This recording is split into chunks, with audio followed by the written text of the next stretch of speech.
Sebenarnya kita butuh dana, tetapi kemudian ketika kita sudah niat di awal, saya dan adik-adik dan pengurus yayasan itu men luwih akeh ganjarane, kita mendingan kok itu dihibahkan saja ke NU, karena NU Kecamatan Kalasan belum punya, dan adik-adik dan yayasan juga setuju.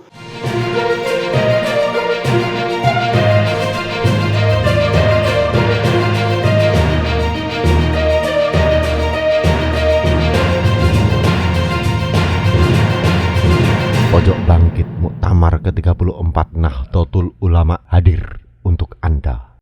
Assalamualaikum warahmatullahi wabarakatuh. Sahabat-sahabat yang dirahmati Allah Subhanahu wa taala dimanapun berada, alhamdulillah pada kesempatan malam yang syahdu ini kita berjumpa lagi. Kali ini saya sedang berada di Kalasan Sleman dan berada di kediaman Bapak Wiratno. Beliau merupakan pengasuh Pondok Pesantren Santi Aji dan juga beliau merupakan pengurus atau sebagai wakil sekretaris PCNU Sleman, dan juga beliau merupakan ketua LWP PWNU Daerah Istimewa Yogyakarta. Luar biasa sekali khidmah Pak Wiratno di NU itu terbukti dengan keikutsertaan beliau di dalam lembaga-lembaga Nahdlatul Ulama. Sahabat-sahabat yang berbahagia, kali ini saya sudah bersama Bapak Wiratno. Gimana kabarnya Pak Wiratno? Alhamdulillah sehat ya Pak. Istinipun. Nggih, Pak Wiratno, kita akan ngobrol-ngobrol sedikit. Beberapa waktu lalu kami mendapat berita atau membaca postingan Pak Wiratno di beranda Facebook tentang panjenengan menghibahkan ambulan kepada MWCNU Kalasan. Nah, mungkin Pak Wiratno bisa memberikan menceritakan bagaimana kok akhirnya jenengan menghibahkan ambulan tersebut kepada MWCNU. Seperti yang kita tahu bahwa kita sedang semangat-semangatnya berkhidmah di NU. Seperti itu Pak Syar, menjadi inspirasi untuk anak-anak muda dan inspirasi bagi warga NU, khususnya di DIY dan umumnya di seluruh Indonesia. Assalamualaikum warahmatullahi wabarakatuh. Waalaikumsalam. Ya, terkait dengan tulisan saya di Facebook itu memang kemarin hari Sabtu tanggal 27 November itu kita secara resmi menghibahkan mobil ambulan yang sudah kita miliki sejak tahun 2015 sebenarnya. Jadi tahun 2015 kami mendirikan yayasan namanya Yayasan Dharma Bakti Mulia yang misinya adalah pendidikan dan sosial, terutama sosial. Maka kemudian kita mengoperasikan ambulan. Nah, sejak tahun 2015 itu memang kita sudah banyak sekali membantu masyarakat yang membutuhkan ambulan, tetapi memang kemanfaatannya masih kami rasakan itu kurang, karena kadang-kadang satu minggu hanya satu orang yang membutuhkan ambulan kita, kadang-kadang 2 orang. Kalau yang hampir pasti itu ketika ada ada kematian seripah, itu memang karena mobil ambulan kita itu juga untuk mengangkut jenazah ke pemakaman, sehingga lebih banyak ke pemakaman daripada membawa pasien ke rumah sakit. Nah, sejak tahun 2015 itu juga sudah banyak sekali yang kita bantu, tetapi di akhir-akhir ini memang kami merasakan itu kok kurang begitu besar animo dari masyarakat untuk menggunakan ambulan kita, karena memang brandingnya kan yayasan ya, mungkin dikira ini bukan ambulan gratis, atau mungkin karena ini ada tulisannya yayasan kemudian ini mobil pribadi yayasan gitu, sehingga banyak orang yang tidak tahu bahwa itu memang ambulan gratis yang disediakan oleh yayasan kita untuk masyarakat, untuk umat. Nah, akhirnya ketika kemarin kami di yayasan kemudian berembuk kalau itu dihibahkan ke NU, kok rasanya mungkin akan lebih bermanfaat. Jadi kalau di NU itu kan hampir tiap hari mesti ada. Contohnya kan ambulan-ambulan mungkin yang ada di Bantul, Gunung Kidul, Ponorogo, Sleman itu tiap-tiap kecamatan yang sudah punya itu paling enggak itu tiap hari ada orang yang memanfaatkan ambulan. Itu bahkan kadang-kadang harus dilempar ke kecamatan lain karena tidak mampu waktunya bersamaan atau apa sehingga dilemparkan ke MBC lain ke kecamatan lain. Nah, karena kita rasakan kok manfaatnya rasanya kurang, dan mungkin adik-adik saya kemudian di pengurus yayasan itu men luwih manfaat meneh nek umpamane dihibahkan piye to Mas. Nah, kemudian saya berembuk dengan keluarga, dengan yayasan, akhirnya kita memutuskan untuk dihibahkan ke MBC Kecamatan Kalasan. Karena kebetulan dari 17 MBC yang ada di Kabupaten Sleman, itu Kalasan salah satu yang belum punya ambulan. Jadi sampai sekarang itu memang ada 4 kecamatan yang belum memiliki ambulan dan salah satunya adalah MBC Kecamatan Kalasan. Padahal di MBC Kecamatan Kalasan itu juga ada basis-basis NU, kemudian jumlah warga Nahdien di Kalasan itu cukup besar. Sehingga seandainya ada ambulan yang dimiliki oleh MBC, insya Allah akan lebih bermanfaat. Maka kemudian kita putuskan kemarin disaksikan oleh Ketua PCNU dan tokoh-tokoh masyarakat dan pengurus MBCNU dan banomnya dari Muslimat, Fatayat, Ansor, Ibnu PPNU hadir untuk menyaksikan penyerahan mobil ambulan dari kami, dari yayasan. Kita serahkan ke MBCNU Kecamatan Kalasan dan diterima, kemudian kita tangani di berita acara sehingga per 27 November itu ambulan secara resmi menjadi miliknya MBC Kalasan. Nah, moga-moga ini memang harapan kita di yayasan itu lebih bermanfaat. Kalau kemarin itu hanya seminggu sekali dipakai, ini harapannya kita mungkin ini bisa dipakai tiap hari sehingga lebih bermanfaat untuk warga Kecamatan Kalasan, khususnya warga Nahdien yang ada di Kecamatan Kalasan dan Kabupaten Sleman. Jadi itu cerita sedikit tentang kemarin kenapa kita menulis di Facebook itu memang betul, dan dari teman-teman di MBC Kecamatan Kalasan juga banyak yang berkomentar gitu. Terima kasih sekali ya, kita harapannya setelah menjadi miliknya MBC ya betul-betul bisa memberikan manfaat kepada masyarakat. Mungkin itu Mas, jadi ceritanya kok kemudian saya menulis di beranda Facebook saya itu. Menarik itu Pak, karena NU ini kan menjelang abad kedua. Iya. Apa ini Pak, sebelum ke arah sana, apa tidak eman-eman gitu Pak? Ambulan kan seperti kita tahu, namanya mobil kan harganya tidak murah gitu kan, karena harga mobil yang kita tahu kok langsung dihibahkan. Apa jenengan dan mungkin pengurus yayasan lain tidak eman-eman gitu, dihibahkan kepada Nahdlatul Ulama?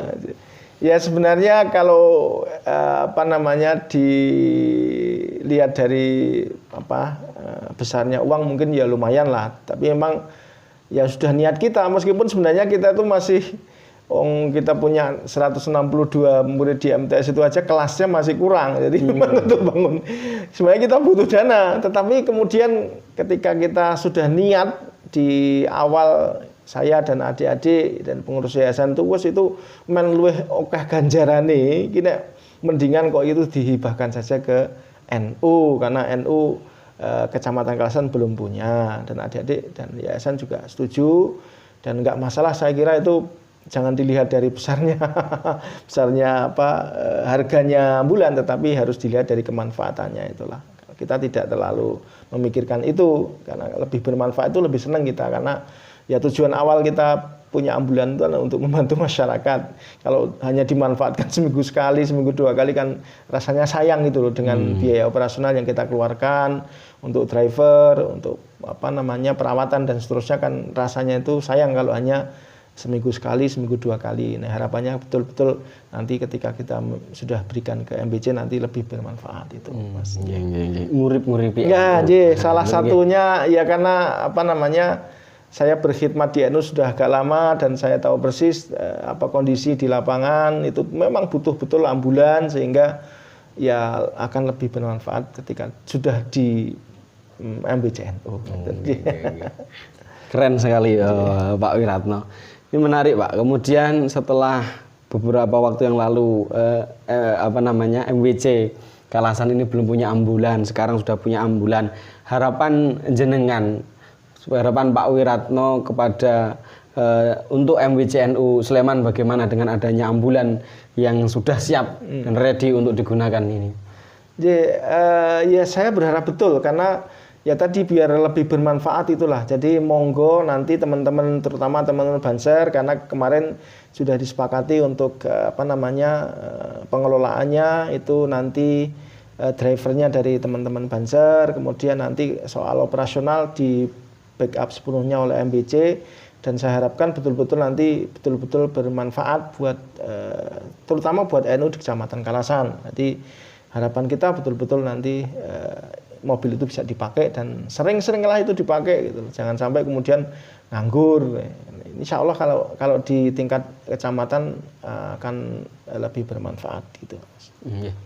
Baik Pak Wiratno, ini karena menyangkut Pak Wiratno juga mengasuh yayasan, mengasuh pondok gitu kan, kemudian menghibahkan ambulannya untuk NU, untuk MWCNU.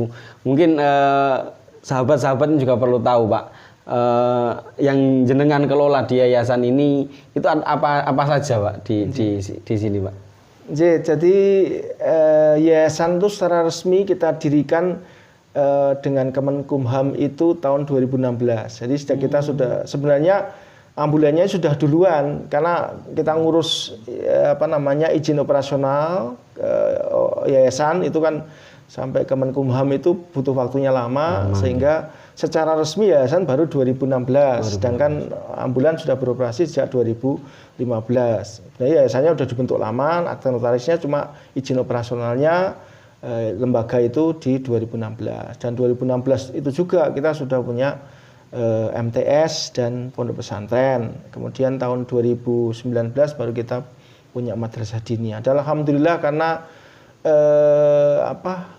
ini yayasan kan kami yang mendirikan dengan keluarga, jadi dengan Pak Di saya, kemudian dengan adik saya mendirikan yayasan itu dan alhamdulillah dari keluarga mendukung semua. Meskipun maaf, jadi saya itu tidak mengira ya kok kita kemudian bikin yayasan sendiri karena saya itu kebetulan ngurusi di banyak yayasan. Di Pondok Pesantren Irsyadul Anam saya kebetulan ketua yayasannya. Di Pondok Pesantren Oraji saya sekretaris yayasannya. Di pondok saya sendiri ya saya yang ngelola yayasan. Jadi karena mungkin saya itu dipandang orang memang spesialis kon ngurusi yayasan itu. Kalau secara administrasi mungkin saya ada basic ya. Jadi mungkin itu dipandang sehingga dengan berdirinya yayasan Dharma Bakti Mulia itu juga namanya juga bukan nama Islami ya, itu Dharma Bakti Mulia. Tapi alhamdulillah kita punya MTS namanya Raudhatul Mutakin, kemudian pondok pesantrennya namanya Santi Aji. Bukan apa-apa ya, Santi Aji karena kita awalnya itu memang kita berusaha agar kita juga bisa melestarikan budaya Jawa. Jadi awalnya itu saya dengan Pak Di saya itu betul-betul orang yang suka dengan budaya Jawa. Kemudian nama Dharma Bakti Mulia itu juga salah satu usulan dari Pak Di saya. Ojo nganggu yayasan sing nganggu jeneng Jawa wae. Termasuk ini Santi Aji itu kan maknanya juga kalau dari Sanskerta itu kan pondok pesantren Santi Aji itu maknanya pembekalan lah. Santi Aji itu pembekalan, Santi itu doa, Aji itu baik ya doa yang baik. Dan kalau dari kamus besar bahasa Indonesia itu Santi Aji itu ya pembekalan. Kita bekali anak-anak kita agar mendapatkan ilmu baik ilmu formal maupun ilmu agama. Jadi ilmu umum dan ilmu agama. Jadi yang mondok di sini itu semuanya sekolah di Madrasah Sanawiyah Raudhatul Mutakin sini itu juga. Itu mungkin sedikit gambaran tentang yayasan kita.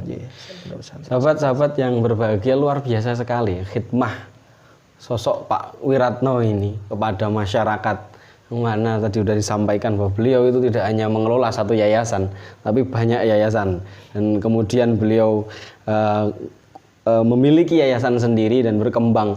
Ada pondok pesantren Santi Aji, kemudian juga ada sekolah MTS Rodotul Mutakin, ya, di bawah yayasan yang beliau namai Yayasan Dharma Bakti Mulia, seperti itu. Nah, kalau sekarang berapa jumlah santrinya, Pak? Jumlah santri yang mukim, yang mondok itu 32, kemudian total santri kita itu ada 162. 162. Jadi dari 5 kelas itu ada 152. Nah, rencananya memang karena ini masih sangat-sangat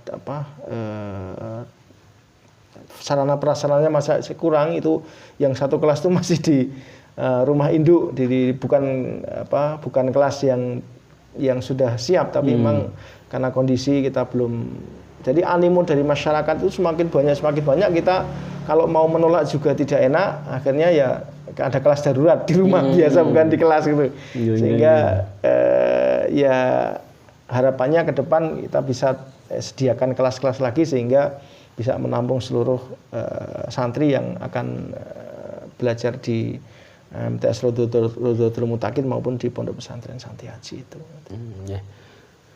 Menarik apa yang telah disampaikan oleh Pak Wiratno tadi tentang pergerakan Pak Wiratno, kemudian sampailah pada sebuah yayasan, pondok dan juga sekolah seperti itu. Nah, Pak Wiratno ini ke depan ini sebentar lagi kita akan memasuki abad kedua Nahdlatul Ulama atau istilahnya kebangkitan kedua Nahdlatul Ulama. Sejak 1926 dan satu abadnya besok di 2026. Nah, sebagai panjenengan, sebagai pengasuh pondok pesantren, bagaimana kaum muda khususnya Nahdlatul Ulama ini, Pak, untuk menyambut abad kedua Nahdlatul Ulama, yang mana kita tahu bahwa pasti nanti di abad kedua kita tidak akan bisa jauh dengan yang namanya teknologi. Pesan panjenengan atau harapan panjenengan untuk pemuda-pemuda khususnya pemuda NU di abad kedua dengan tantangan teknologi bagaimana, Pak? Ya saya berharap sudah saatnya kita itu tidak malu-malu lagi untuk mengakui kita sebagai NU. Jadi terutama anak-anak muda ini, anak-anak muda itu sudah banyak sekali sekarang itu anak-anak muda yang betul-betul aktif di NU, baik itu di PMII, di KMNU, di Ansor, Fatayat, Ibnu PPNU. Dan sekarang sudah saatnya kita siarkan bahwa kalau ditanya apa kowe, aku NU. Jadi kita teman-teman muda itu sudah saatnya bangga dengan ke-NU-annya. Kalau kemarin-kemarin mungkin masih malu-malu ya kalau di kampus, kalau ngaku PMII itu malu, atau di organisasi rumah, di masyarakat ketika ditanya ikut organisasi apa, Ansor, malu. Nah, sekarang sudah saatnya kita tunjukkan bahwa kita itu NU gitu loh. Kita sudah harus mensyiarkan bahwa kita jangan ragu-ragu lagi untuk mengakui bahwa kita itu NU. Sudah saatnya lah, termasuk di media-media sosial itu ya jangan segan-segan untuk kalau cari referensi ya dari situs-situs, dari web-web, dari media-media sosial yang dikelola oleh kiai-kiai yang NU. Karena kita tahu persis ya. Jadi kalau kita salah mencari guru itu meskipun di YouTube atau di media sosial ya kita bisa tersesat lah. Nah, makanya harapan saya untuk teman-teman milenial, teman-teman muda di NU itu ya sudah saatnya kita bangkit, sudah saatnya kita memperlihatkan ke-NU-an kita. Jangan malu-malu lagi untuk mengakui sebagai Fatayat, sebagai Ansor. Kita tonjolkan identitas kita, ke-NU-an kita itu. Dan sekarang saatnya untuk menguasai terutama di media sosial. Jadi harapan kita media sosial itu ya anak-anak NU yang sekarang mewarnai gitu loh. Kita juga melihat kiai-kiai kita juga sudah sudah familiar dengan media sosial ya. Kenapa kemudian teman-teman milenial ini yang harusnya juga menggunakan media sosial untuk mensyiarkan NU. Baik. Saatnya NU bangkit. Kebangkitan NU ditandai dengan bangganya generasi muda mengaku dan bangga bahwa dirinya adalah warga Nahdlatul Ulama, generasi penerus Nahdlatul Ulama, dan jangan takut dengan kemajuan teknologi, karena dengan memanfaatkan teknologi yang benar kita akan bisa membawa Nahdlatul Ulama menuju kejayaan di abad kedua. Sahabat-sahabat yang dirahmati Allah, mungkin itu Pak Wiratno. Terima kasih sekali atas semangat motivasi yang diberikan kepada kami semua. Semoga sedikit pencerahan, sedikit motivasi dan inspirasi dari Bapak Wiratno ini bisa menjadi sumber inspirasi kita untuk senantiasa terus berkhidmah kepada Jam'iyah Nahdlatul Ulama, berkhidmah kepada masyarakat melalui Jam'iyah Nahdlatul Ulama.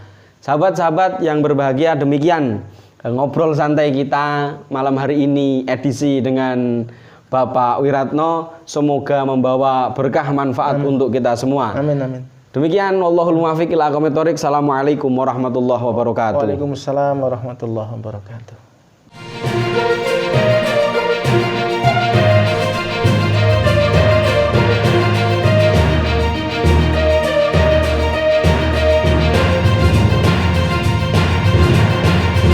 Pojok Bangkit Muktamar ke-34 Nahdlatul Ulama hadir untuk Anda.